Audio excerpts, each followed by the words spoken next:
passée de secrétaire à assistante, secrétaire de projet, assistante commerciale, assistante de direction et officier de sûreté. J'ai fini ma carrière en tant qu'assistante de direction et officier de sûreté. C'est quelqu'un qui administre, enfin qui s'occupe de la partie administrative de tout ce qui est confidentiel défense. Donc soit nucléaire, aérospatial et l'armée. Et il faut être rigoureux, avoir un relationnel aussi, parce qu'on travaille avec les organismes de tutelle et avec les cadres dirigeants.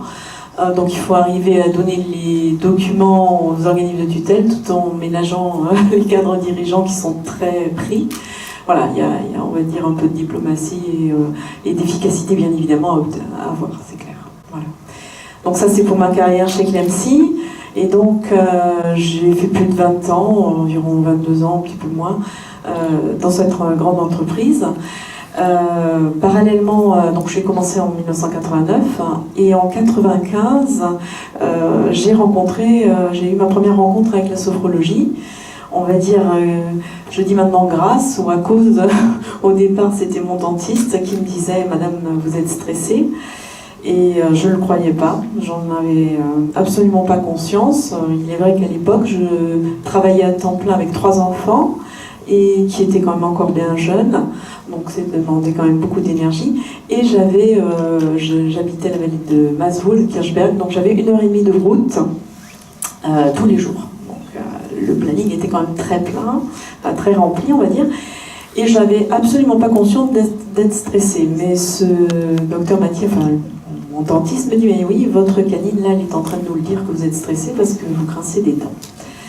Alors, je me suis dit, bon, peut-être quand même que je l'écoute, et surtout que j'écoute mon corps, et j'ai eu l'opportunité, quelques semaines après, donc je crois pas au hasard, donc de m'inscrire à une section de sophrologie qui s'ouvrait au sein de mon entreprise entre midi et 2. Donc le lundi, j'allais faire une séance de sophrologie et j'ai découvert donc les méthodes de cette manière. J'ai été fidèle pendant 2 ans, même quand j'étais en congé, j'étais tellement accro que je me débrouillais d'être sur Mulhouse pour suivre les séances. Et malheureusement, ça s'est arrêté au bout de 2 ans. Mais moi, j'ai toujours continué, enfin, j'ai longtemps continué à pratiquer.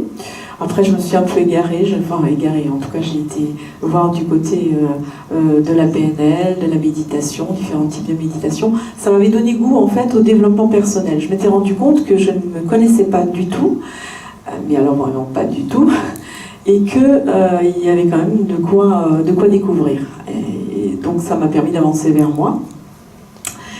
Ensuite, j'ai continué et j'ai rencontré, on va dire, un certain nombre d'accidents de vie. Alors, quand je m'étais éloignée de la sophrologie, eh bien, ça me ramenait à ces techniques qui m'ont permis d'avancer et surtout de diminuer les médicaments si tant est que c'était nécessaire, parce que, par exemple, je me suis débarrassée d'un zona, rien qu'avec les méthodes. Ensuite, j'ai eu aussi envie d'avoir un 4e enfant, parce que j'étais quand même assez bien dans ma vie, en dehors de ces accidents de vie, on va dire, et de le vivre autrement, parce que mes 3 premiers enfants, je les ai eus jeunes, et mon petit dernier, je l'ai eu à 36 ans, et j'ai vécu effectivement ma grossesse et tout ce qui a suivi, le partage avec lui et ses frères et sœurs d'une manière complètement différente. Voilà, donc j'ai, on va dire, continué. Et je me demandais toujours qu'est-ce que c'est que le métier de sophrologue. Alors, je sais ce que c'est que la sophrologie, en tout cas je sais la pratiquer, mais qu'est-ce que c'est que ce métier? Et en 2006, j'ai décidé de me rapprocher de mon lieu de travail, de venir sur Mulhouse. Et, hasard, mais bon, on sait bien qu'il n'y en a pas, en tout cas moi, je passe à côté, juste à côté en bas de chez moi, devant l'école du docteur Charles Rodin. Je me dis, bon là, il n'y a pas de doute, quoi. Il faut quand même que tu ailles voir et que tu fasses quelque chose. Donc je me suis inscrite et j'ai commencé donc le cursus de sophrologue. Et dès la première année, c'était clair, pour moi, c'était le métier que je voulais faire.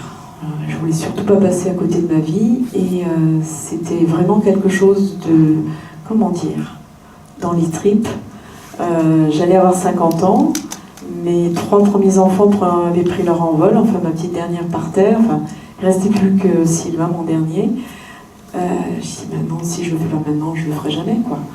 Et voilà, j'ai décidé effectivement petit à petit, hein, deuxième année de cours, travailler sur les valeurs. Alors la projection de mon projet a dû se modifier parce que du coup il y avait un problème avec l'activité que je voulais faire avec la sophrologie. Ça ne collait pas totalement et il faut que ça colle à 100%, en tout cas pour moi.